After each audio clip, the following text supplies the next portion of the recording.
I still carry the dog tags he should have taken from me that night in the Ardennes. They're in a small wooden box on my desk.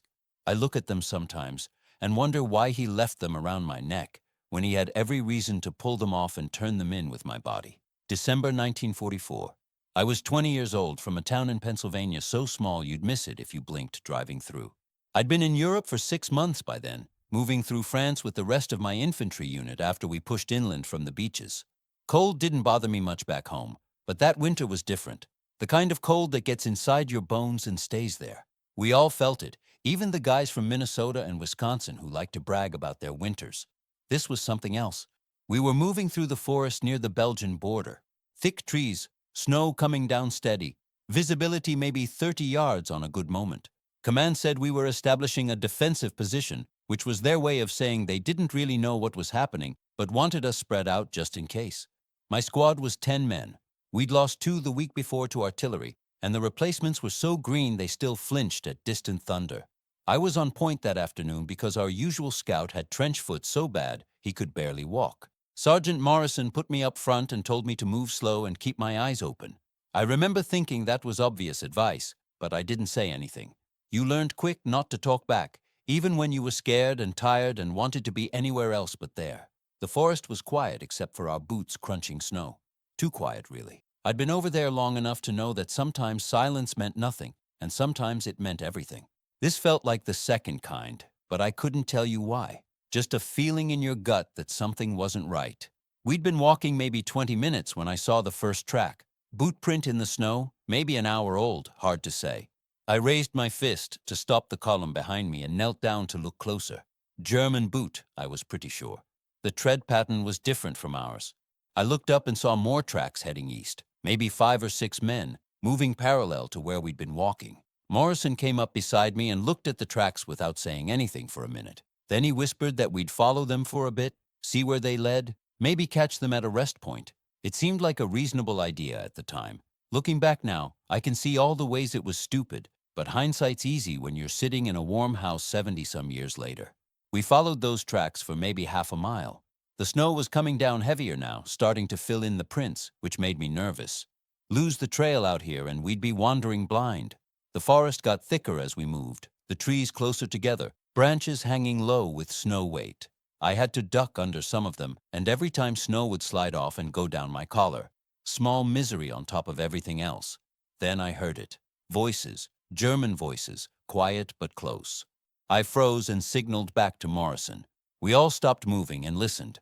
They were maybe 50 yards ahead, couldn't see them yet through the trees and snow, but they were there. Sounded like they were taking a break, maybe eating.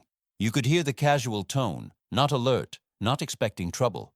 Morrison made the hand signals. We'd move up slow, try to get eyes on them, see what we were dealing with. If it was just a small patrol like the tracks suggested, maybe we'd engage. If it was more, we'd back off and radio it in. Standard procedure. Should have been simple. We moved forward in a line, spacing ourselves out like we'd been taught.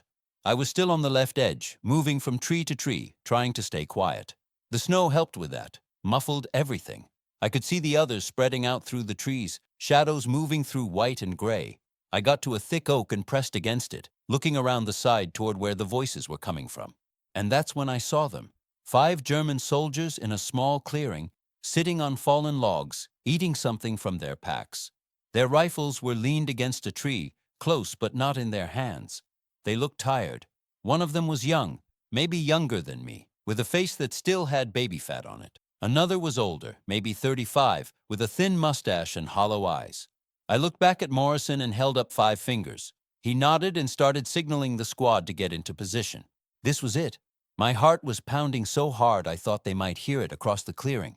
I'd been in firefights before, but usually they just happened, sudden and chaotic. This was different. This was planning to kill men who didn't know we were there. I aimed my rifle at the older one with the mustache. Figured I'd take him first, since he looked like he might be in charge.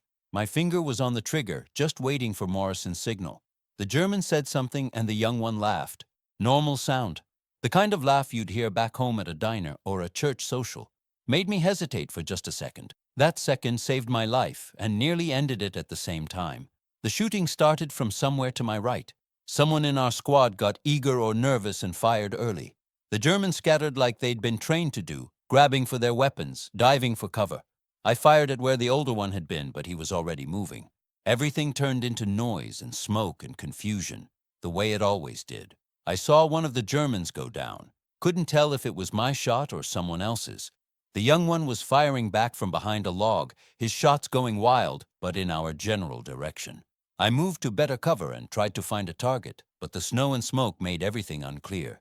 You just pointed toward movement and hoped. Then it went quiet again. That sudden silence that happens in combat sometimes, where both sides are trying to figure out what just happened and who's still alive. I was breathing hard, my ears ringing from the shots. I could hear Morrison yelling something, but couldn't make out the words.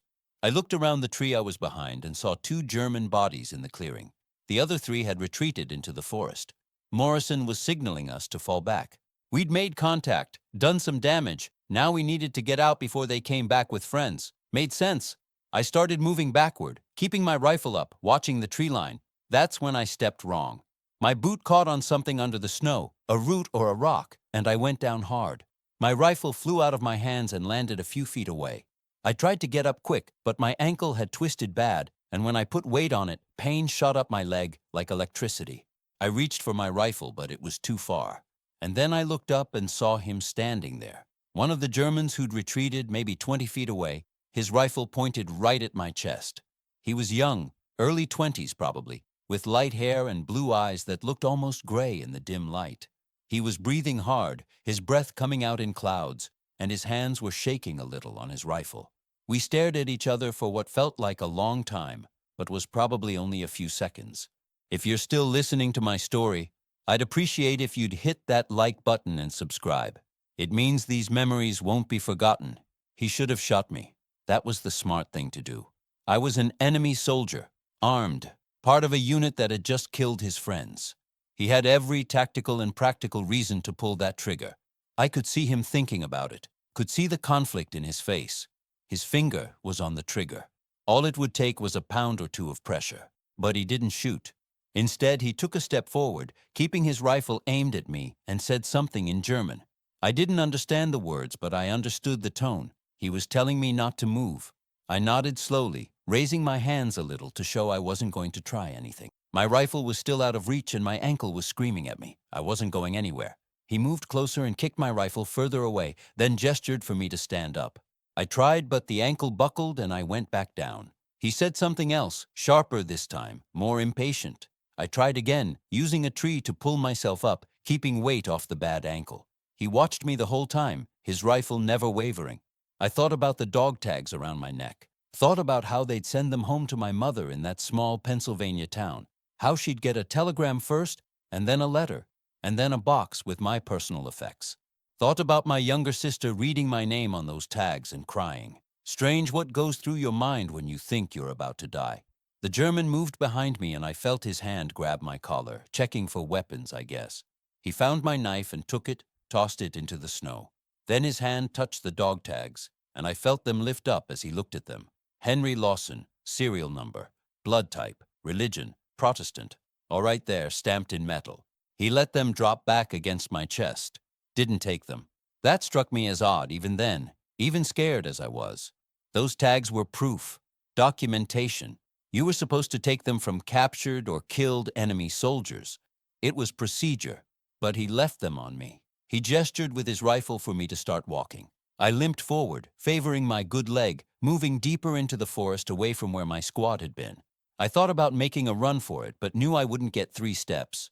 Thought about trying to fight him, but he had the rifle and I had nothing and a bum ankle besides. So I walked. We went maybe 100 yards, him behind me the whole time, neither of us saying anything. The snow was still falling and I could barely hear anything except our boots and my own breathing. I kept expecting to hear a shot, feel that impact, but it didn't come. He just kept me walking. Then he said something in German, sharp and quick, and I stopped.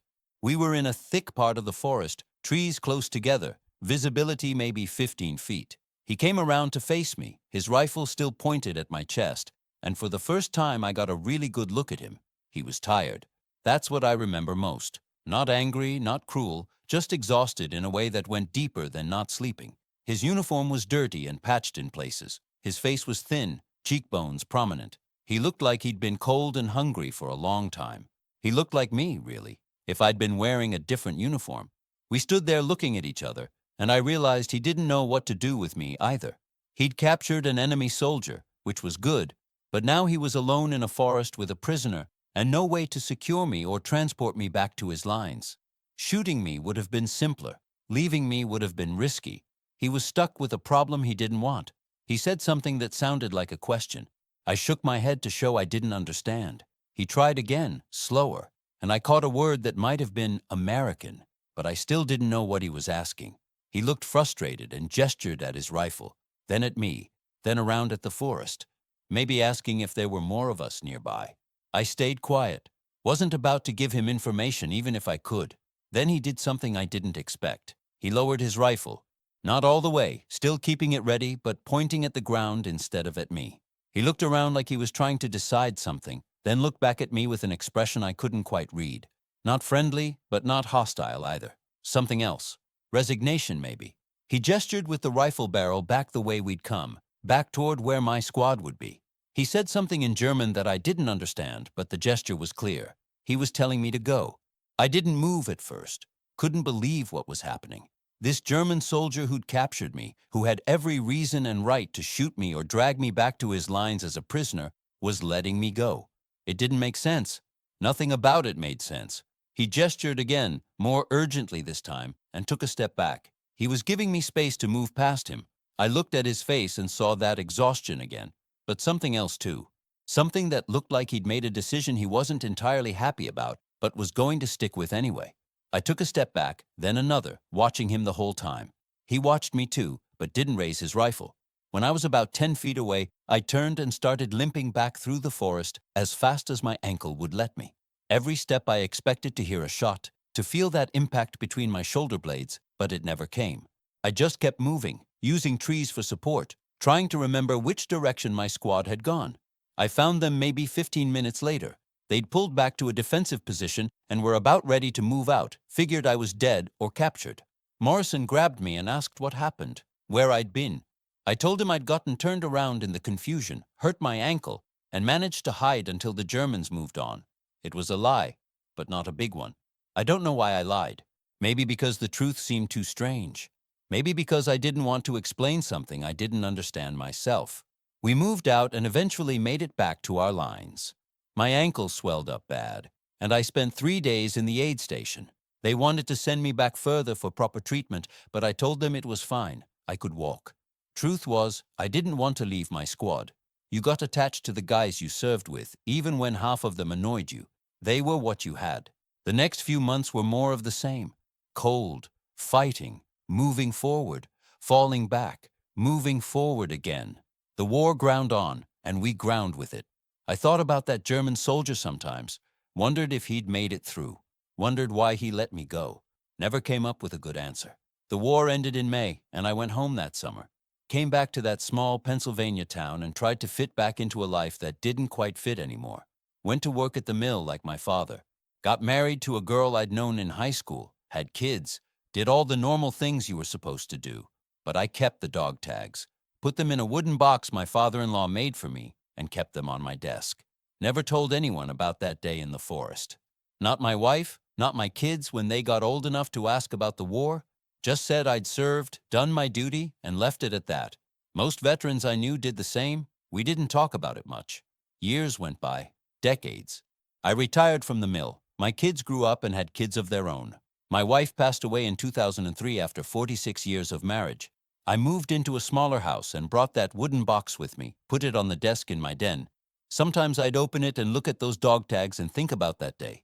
If you're still listening to my story, I'd appreciate if you'd hit that like button and subscribe. It means these memories won't be forgotten. Then 3 years ago, when I was 89 years old, I got a letter. It came from Germany, forwarded through the Veterans Affairs Office because someone had been trying to track me down. The envelope was thin and the handwriting was shaky, old person handwriting. I almost didn't open it. Get to be my age and unexpected letters usually mean someone died or wants money. But something made me open it. Maybe curiosity. Maybe just having time to be curious. Inside was a single sheet of paper with a letter written in English. Translated from German, the note at the bottom said, I sat down at my desk to read it, right next to that wooden box with the dog tags. The letter said, "My name is Klaus Weber. I am writing to you because I believe we met once, a long time ago, in the forest near the Belgian border in December 1944. I was a soldier in the Wehrmacht, and you were an American soldier I captured but did not bring in. I have thought about that day many times over the years, and always wondered if you survived the war. I hope this letter finds you, and that you are well. I kept something from that day, and I think you should have it back. If you are willing, I would like to speak with you. There is something I need to tell you about why I let you go." I read that letter 3 times sitting at my desk. My hands were shaking. 75 years later, and here was this voice from the past, from one of the worst days of my life, reaching out across all that time and distance. I didn't know what to think. Part of me wanted to throw the letter away and pretend I'd never gotten it. Part of me needed to know what he had to say. There was an email address at the bottom, his grandson's, the note said, since Klaus didn't use computers. I sat there for a long time looking at that address, trying to decide what to do. Finally, I called my daughter and asked her to help me send an email. She came over that evening and I dictated while she typed. Just said yes, I was Henry Lawson, I remembered that day, and I'd be willing to talk if he wanted to. The response came 2 days later. Klaus's grandson had set up a video call for us, said his grandfather was excited and nervous. We arranged a time, early morning for me, late afternoon for them in Germany. My daughter came over to help me with the computer. She kept asking what this was about, but I told her I'd explain later.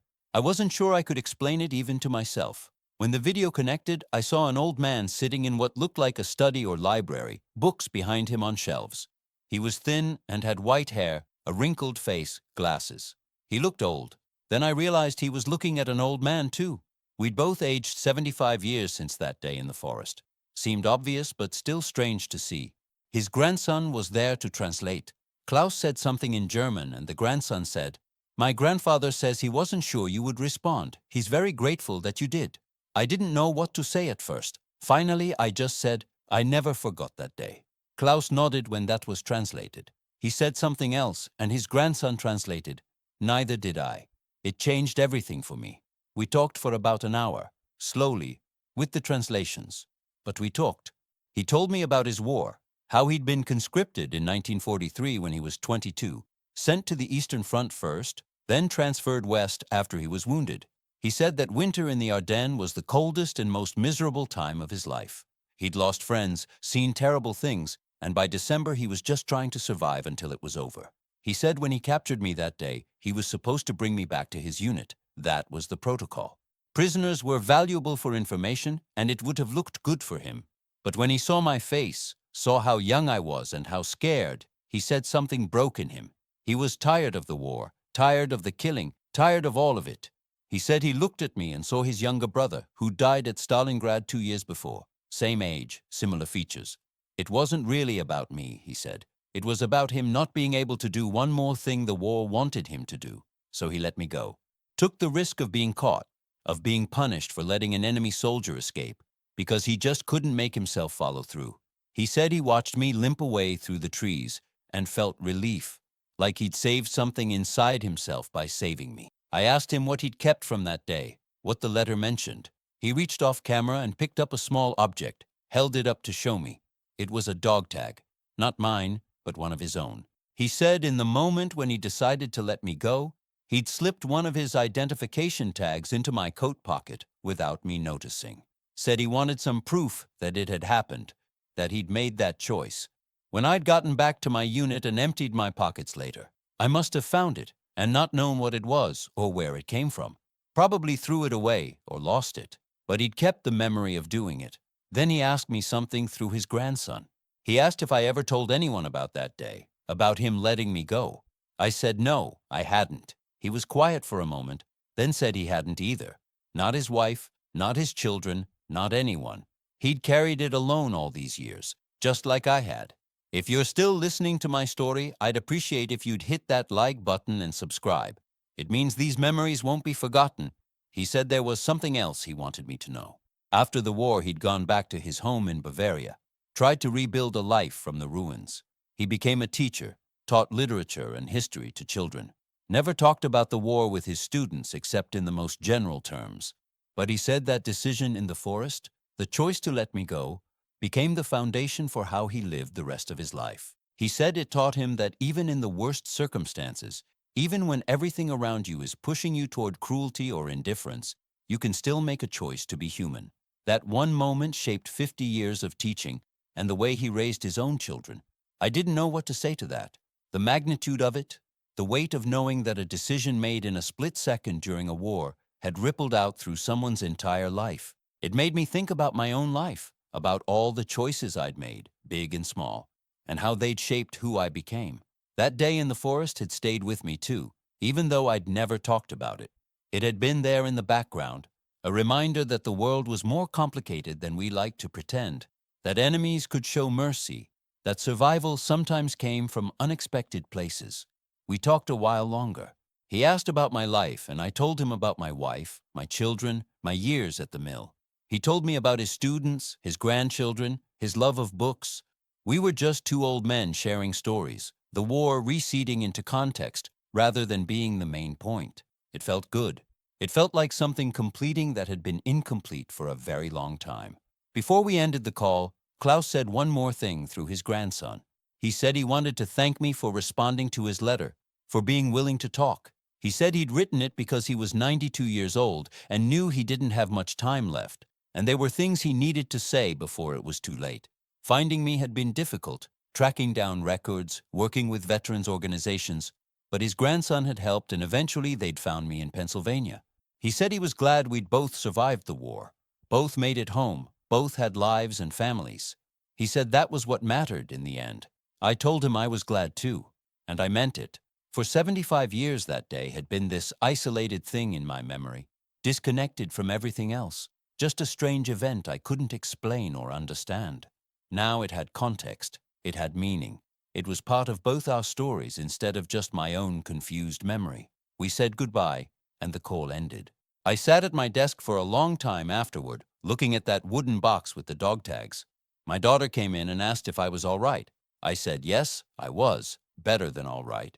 She asked what that had been about, and I told her the whole story for the first time. Told her about the forest, the capture, being let go, carrying that memory for 75 years, and finally hearing from the man who'd made the choice that saved my life. She listened without interrupting, and when I finished, she had tears in her eyes. She said, "Dad, you should tell this story. People should know about this." I said maybe I'd think about it, but the truth was, I wasn't sure.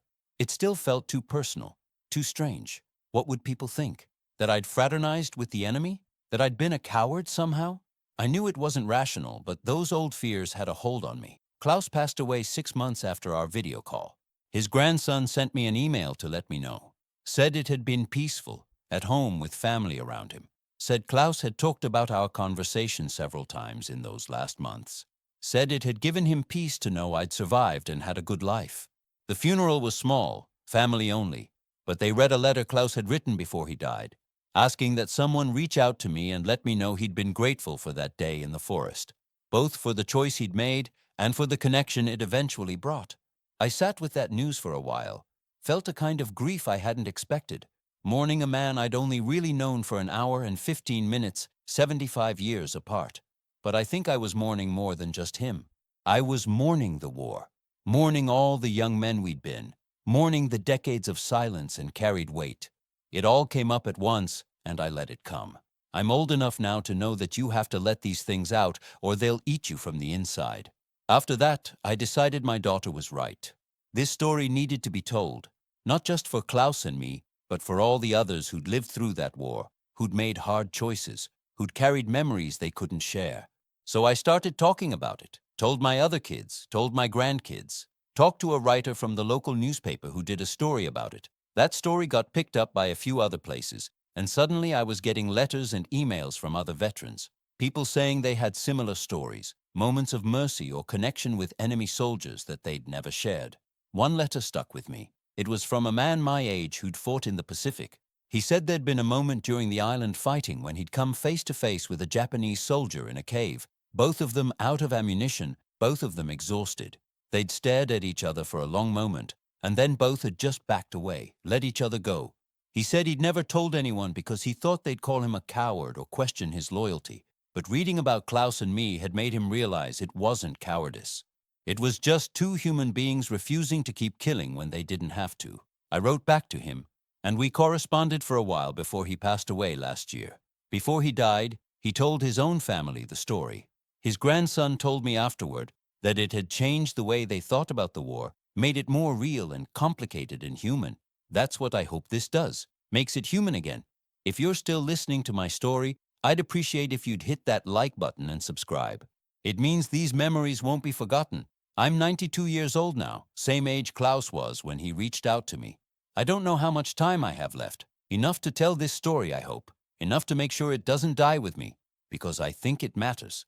I think in a world that seems more divided and angry every day, it matters to know that even in the middle of the worst war humanity has ever fought, even when everything was pushing toward violence and hatred, two young men found a way to be merciful to each other.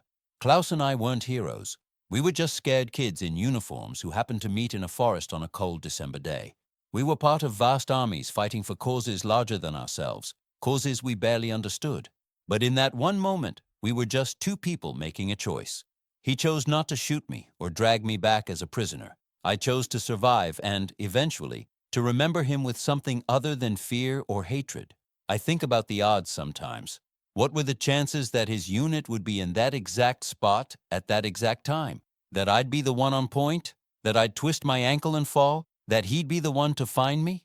That he'd be having the exact crisis of conscience he was having at that exact moment? Millions of variables all lining up to create one interaction that shaped both our lives. It's enough to make you believe in something larger than chance. Or maybe it's just what happens in war. You take millions of young men and put them in impossible situations, and most of them do what they're told, because that's how you survive. But every once in a while, someone makes a different choice. Every once in a while, mercy breaks through. Maybe it happened more than we know. Maybe there are thousands of stories like ours that never got told because the people involved didn't know how to talk about it, or thought no one would believe them, or just wanted to forget and move on. I carried my silence for 75 years. Klaus carried his for the same. That's a long time to hold something alone. Too long, really. But I understand why we did it. After a war, you just want to be normal again. You want to fit back into regular life, have a job, raise a family, not be the guy who brings up the war at every dinner party. So you pack it away. You put it in a box, literally or figuratively, and you get on with living. But it doesn't really go away. It's there in the background, shaping you in ways you don't always notice.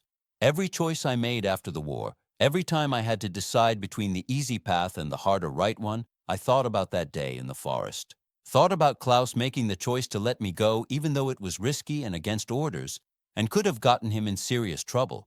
If he could do that, I figured I could stand up for things too, could make the right choice even when it cost me something.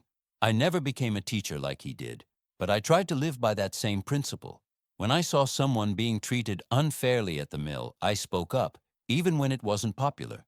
When my daughter wanted to marry a man from a different background and some people in town had opinions about it, I stood by her choice. When my son was struggling with things after his own time in Vietnam, I listened without judgment and helped him find the support he needed. Small things maybe, but they mattered to the people involved. They mattered to me. Klaus wrote in one of his emails, through his grandson, that he wished we'd been able to meet as young men in peacetime, as friends rather than enemies. I think about that a lot. What would we have talked about? What would we have had in common? He liked books and teaching. I liked working with my hands, fixing things, building things. Maybe we wouldn't have been friends at all. Or maybe we would have found common ground in other things. Love of family, pride in work well done, hope for a better world than the one we'd been handed. But we didn't get to meet as friends. We met as enemies, guns and uniforms and opposing sides. And somehow, impossibly, we still managed to see each other as human beings. That's the part that still amazes me. In the middle of all that chaos and violence and fear, two young men recognized each other as something more than targets.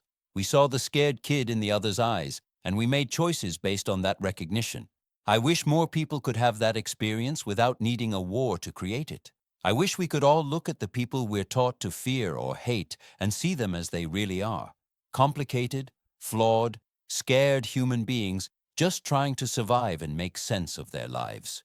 If Klaus and I could do it in the Ardennes in December 1944, surely the rest of the world can figure it out in peacetime. But I'm not naive. I know it's not that simple. War creates extreme situations that force extreme choices.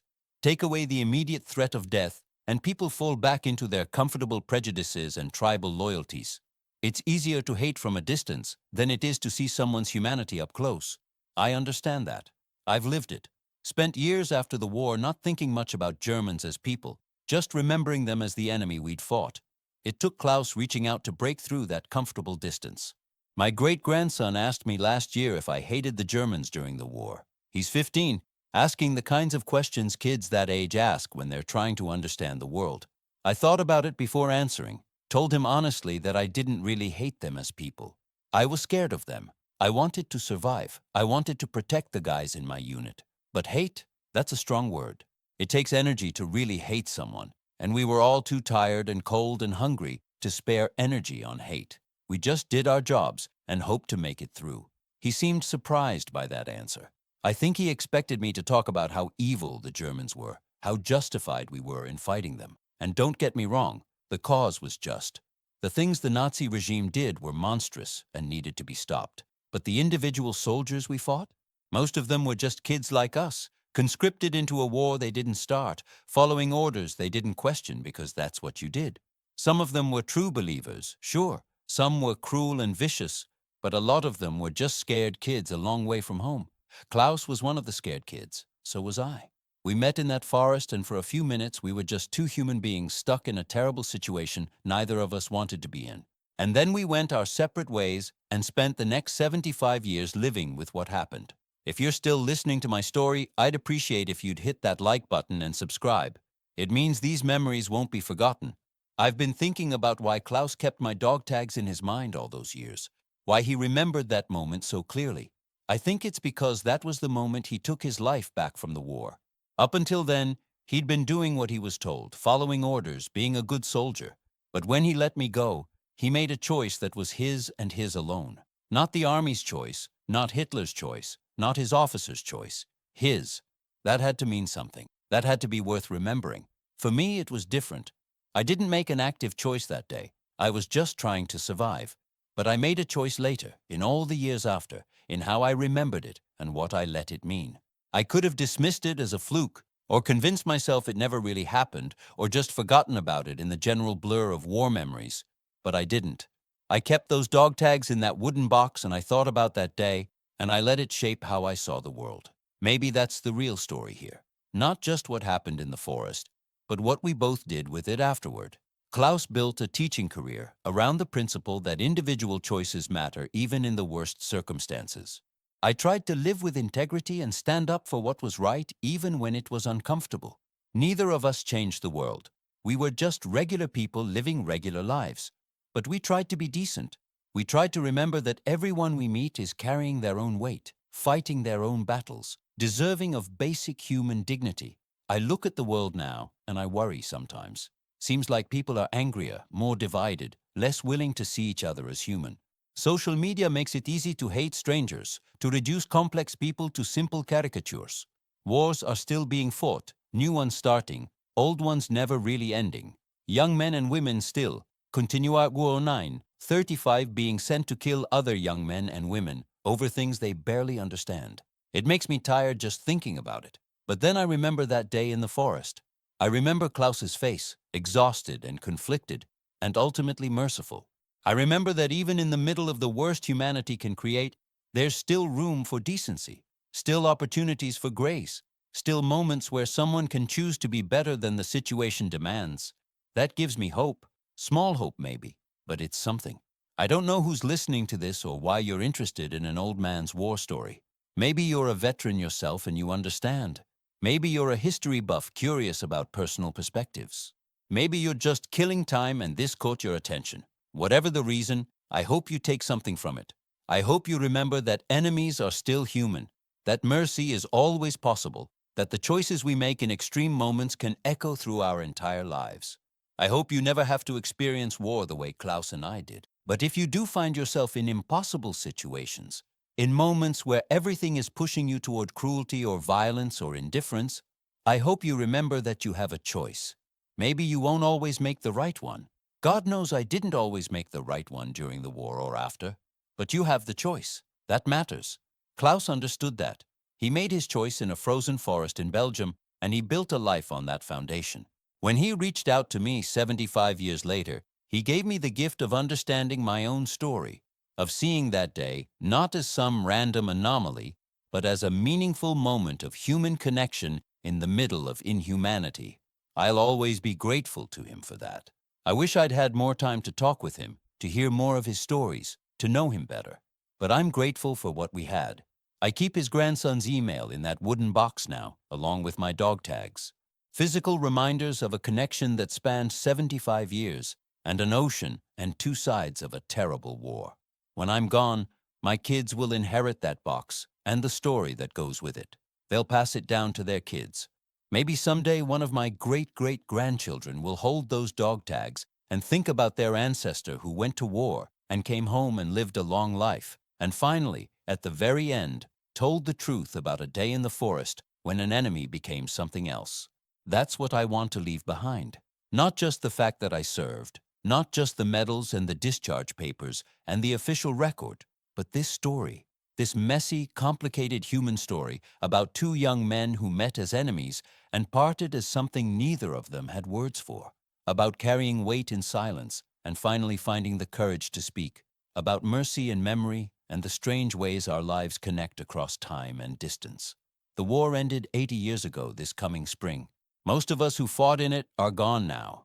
In another 10 years, there probably won't be any of us left. The veterans of Vietnam are getting old too, and Iraq and Afghanistan aren't far behind. Soon all the wars will just be history, words in books, dates to memorize for tests. The human reality of it will fade. That's just how time works. But stories like this can keep some of that human reality alive, can remind people that history isn't just dates and strategies and casualty figures. It's individuals making choices, carrying consequences, trying to find meaning in chaos. It's Klaus Weber deciding not to bring in a prisoner. It's me deciding to respond to a letter from Germany 75 years after the fact. It's both of us trying to live decent lives in the shadow of indecent times. If you're still listening to my story, I'd appreciate if you'd hit that like button and subscribe. It means these memories won't be forgotten. I'm tired now. Happens when you get to be my age. You can only talk for so long before you need to rest. But I think I've said what I needed to say. I've told Klaus's story and my story and the story of that day in the forest. I've tried to be honest about what I remember and what I felt and what it's meant to carry that memory for most of a century. If there's a lesson in all this, I guess it's that we're more than our worst moments and our best moments. We're the sum of all our choices, big and small, spread across a lifetime. Klaus made a choice that saved my life and shaped his own. I made a choice to survive and to remember and to finally speak. Neither of us was a hero or a villain. We were just people trying to do our best with what we were given. That's all any of us can do, really. Try to see each other clearly. Try to choose mercy when we can. Try to live with integrity even when it costs us something. Try to tell the truth, even if it takes 75 years to find the courage. The world doesn't make it easy. War doesn't make it easy. Life doesn't make it easy. But it's still worth trying. I think about Klaus sometimes when I look at those dog tags. Wonder what he'd think of the world now. Wonder if he'd be disappointed or encouraged, or just resigned to humanity being what it's always been. Complicated, contradictory, capable of both terrible cruelty and unexpected grace. I think he'd probably say something wise about cycles of history and the importance of teaching each generation to be better than the last. He was a teacher, after all. That's what teachers do. I'm not a teacher, but I've tried to teach my kids and grandkids what I could. How to work hard, how to treat people fairly, how to stand up for what's right, how to forgive yourself when you fall short, how to carry your weight without letting it crush you. I don't know if I did a good job. That's for them to say. But I tried. And now I'm trying to teach this lesson, this story about a forest and two young soldiers, and a choice that rippled across decades. I don't know if anyone will remember it after I'm gone. Maybe my family will, for a generation or two. Maybe it'll fade into obscurity like most individual war stories do. That's okay. I'm not telling it for immortality. I'm telling it because it's true and because it matters, and because Klaus can't tell his side anymore, and someone needs to remember that he made a choice that mattered. So there it is. My story. Our story. The thing I carried for 75 years in silence and finally found words for. The German soldier who captured me in the Ardennes in December 1944 and let me go for reasons I didn't understand until he explained them 3/4 of a century later. The dog tags I kept that he should have taken. The email that came from across the ocean. The video call where we finally spoke. The understanding that came too late and just in time. I'm grateful for all of it. The war I survived. The life I built. The connection that came at the end. The chance to tell this story before it's too late. Not everyone gets that chance. A lot of veterans take their stories to the grave, either because no one asks, or because they can't find the words, or because the pain is too fresh even decades later. I understand that. I lived that for most of my life. But Klaus gave me the gift of context and understanding, and I'm trying to pass that gift forward. To anyone listening, anyone carrying their own weight from their own wars or traumas or impossible choices, you're not alone. Your story matters. The choices you made mattered, even if no one else saw them or understood them. You survived. That counts for something. Everything, really. The sun's getting low outside my window now. Winter sun, the same kind of weak light that filtered through the trees in the Ardennes all those years ago. The world keeps turning. Seasons keep changing. We get older and the past gets further away but somehow no less present. It's strange how time works like that. I'll probably sit here a while longer, looking at that wooden box, thinking about Klaus and that forest and all the years between then and now. Might open the box and hold those dog tags one more time. They're smooth from handling, warm from being in my hands. Metal that's outlived the war, outlived Klaus, and will probably outlive me too. Small pieces of history that only matter because of the story attached to them. That's what I want people to understand. The objects themselves are just metal and wood. The dates and places are just facts. But the story, the human story of what happened and what it meant and how we carried it, that's what makes it real. That's what keeps it alive. So I hope you'll remember this. Not just the facts of it, but the feeling, the weight of it. The way two enemy soldiers looked at each other in a forest and saw human beings. The way mercy happened in the middle of war. The way silence can be both a burden and a protection. The way truth eventually finds its way out, even after 75 years. The way connection can happen across time and distance and death itself. I hope you'll remember Klaus Weber, who taught literature in Bavaria and never forgot a choice he made in the Ardennes. I hope you'll remember that even in our darkest hours, even when everything pushes us toward cruelty, we can still choose differently. We can still be human. We can still show mercy. We can still make choices that matter. And I hope you'll remember Henry Lawson, who went to war at 19 and came home at 22 and lived a long life carrying a story he couldn't tell until he was 92 years old, who kept dog tags in a wooden box and finally learned why the man who captured him left them around his neck, who got one last gift from a man he met for 15 minutes in 1944 and knew for an hour in 2021, the gift of understanding, of connection, of knowing that his life mattered to someone else's story just as their life mattered to his. That's worth remembering. That's worth passing down. That's why I'm telling you this now, at the end of my life, with whatever time I have left. Not because I'm special or because my story is unique, but because it's true and human and real. Because Klaus deserves to be remembered. Because the war was more than just tactics and strategies and casualty figures. Because mercy happened, and that matters. If you're still listening to my story, I'd appreciate if you'd hit that like button and subscribe. It means these memories won't be forgotten. The light's almost gone now. Getting dark the way it gets dark in winter, quick and cold. I should probably make some dinner, take my evening medications, do the routine things that keep an old man going. But I'll sit here a little longer, hold these dog tags a little longer. Think about Klaus and that forest and the long road from there to here. Thank you for listening. Thank you for caring about an old man's memories. Thank you for keeping this story alive. That's all any of us really want in the end, I think. To be remembered, to have our stories matter. To know that we weren't just taking up space, but actually living, actually making choices, actually connecting with other people in meaningful ways. Klaus and I connected across enemy lines, across decades, across death itself. If we could do that, then maybe there's hope for all of us. Maybe mercy is always possible.